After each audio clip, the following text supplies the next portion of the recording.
Hey guys, welcome back to Everyday South Texan. Today we are going to be tackling this expansion joint in front of my garage. Here you can see I've got weeds growing up through it, leaves and all this junk. So I've got some self-leveling sealant and some Baccarat. So we're going to get this expansion joint cleared out, cleaned up, vacuumed out, and then we're going to put the Baccarat in there and finish it off with some self-leveling sealant.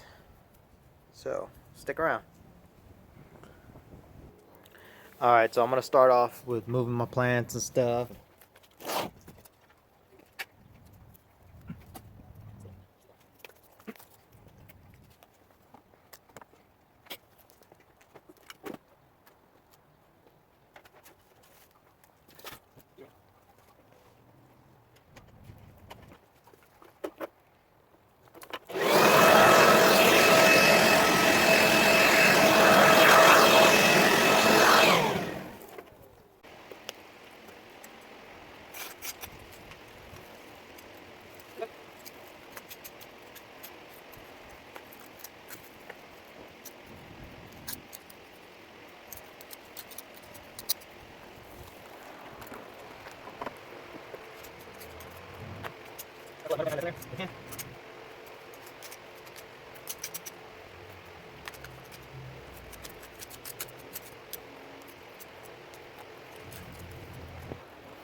Alright guys, so there it is, cleaned out.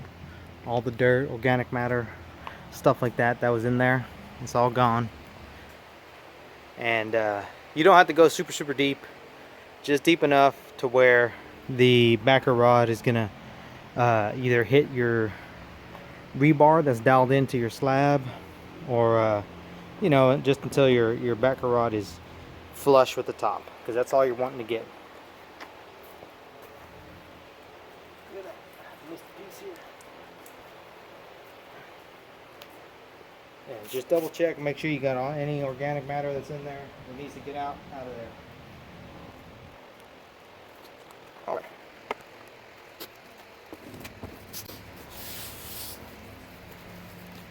Alright, so, and then just measure your gap and make sure you got by the backer rod according to whatever size your gap is. They sell it all ½ inch, you know, 5/8, 7/8, 1 inch. This is 1 inch.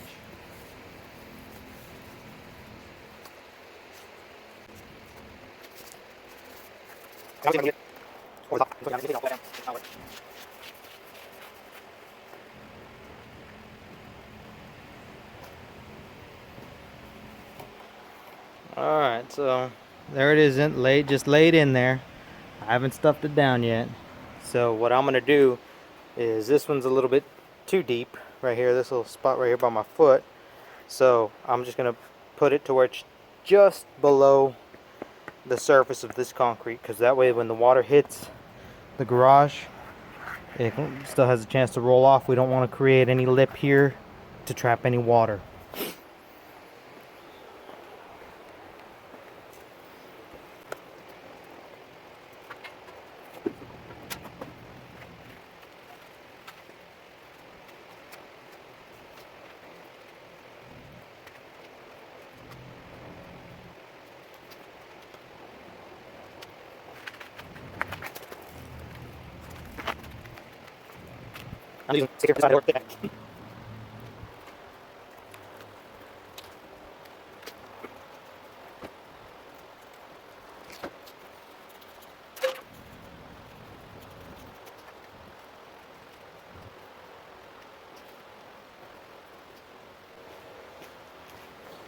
Alright, so it's in there, and I've got a couple spots that it's a little bit too deep, so I'm going to pull it back up just so it just doesn't have a whole ton of sealant in there, liquid level. And here at the end it's just open, so you're going to want to create a little dam, so I'm probably going to put some duct tape on the end or a piece of board just so that it holds it from falling off. So stick around. Alright guys, so we've got it put in there pretty good. I'm gonna load up the sealant. Hopefully I got enough. I don't know if y'all know this. You can cut the tips off right here with the handle. And then you've got you can puncture it with the little tool on the end.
Alright guys, that's all the tubes I have for today.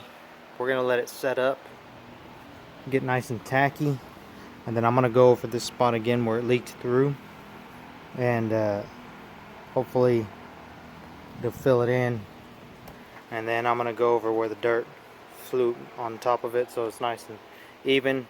So I'm going to go get a couple more cans. It'll set up pretty quickly. So that's basically how it is. Some people, they'll tape off their joint there so that way they don't get any of this overspray or whatever. I don't really care. It's concrete, it's whatever. It doesn't bother me. You can scrape it off if you want, but it doesn't bother me none. So that's been it right there, guys. I'm gonna show you all the finished product here in a minute. Stick around. Alright guys, that's it there. It's filled in, and it takes I think 24 hours to cure, so I'll come back tomorrow. And it's not as pretty as I wanted because some of that dust and dirt flew in there, but I'll come back tomorrow and I'll snip that in there, and if maybe on a real calm day I'll go get another tube and top it off to make it look nice and pretty and seamless. But that dirt is something. I live in one of the windiest cities in America, here on the coast of the Gulf Coast of Texas, and I mean we get wind that's normally 20 miles an hour all day every day. So yeah, this has been Everyday South Texan, and later.